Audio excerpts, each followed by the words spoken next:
Jimmy's World. Bedtime stories.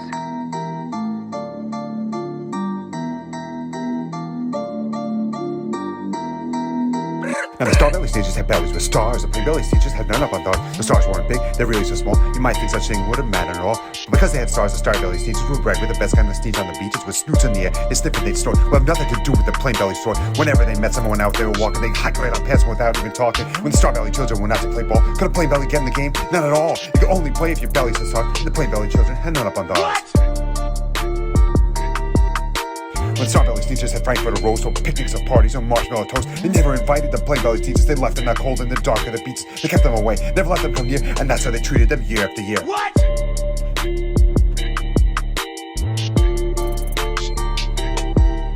Then one day, it seems, while the Plain Belly teachers were moping and doping alone on the beach, just sitting there wishing their bellies had stars, the strangers adopted the strangest of cars. My friends, he announced in a voice clear and keen, my name is Sylvester McMonkey McBean. I've heard of your troubles, I've heard you're unhappy. I can fix that, I'm the fix-it-up chap. I come here to help you, I have what you need, my prices are low, and I work at great speed. My work is 100% guaranteed.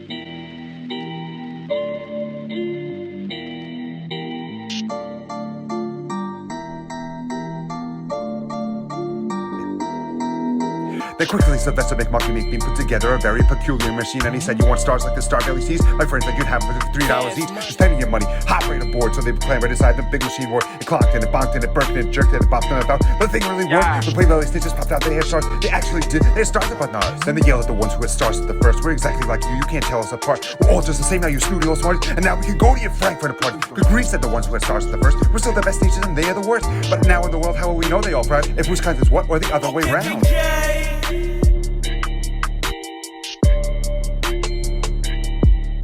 Then up came McBean with a very sly wink, and he said things are not quite as bad as you think, so you don't know who's who. That's perfectly true. But come with me, friends, you know what I'll do? I'll make you again the best teachers on beaches, and all it will cost you is $10 each.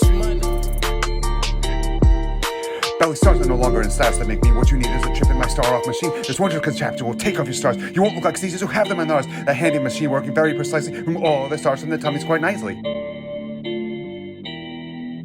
Then with Seuss in the air, they paraded about. They opened their beaks and they let out a shout. We know who's who, there isn't a doubt. The best kind of sneetches are sneetches without. Then of course those with stars got frightfully mad. To be wearing a star now was frightfully bad. Then of course the Mr. McMonkey McBean invited them in his star-off machine. Then of course from then on, as you probably guessed, he's gotten into a really horrible mess. All the rest of the day on the wild screaming beaches, a fix-it-up chappy kept fixing those teachers. On again, off again, in again, out again. Through the machines they raced out and about again, changing the stars every minute or two. They kept paying money, they kept running through, until neither the Plain or the Starbellies knew which one was that one, that one was that one, that one was that one, that one was who.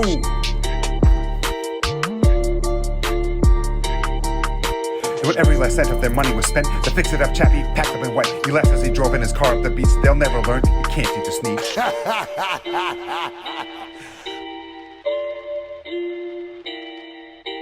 But McBean was quite wrong. I'm happy to say that the sneetches got really quite smart in the day. The day they decided that sneetches are sneetches and no kind of sneetch is the best on the beat. That day all the sneetches forgot about stars and whether or not they had one on ours.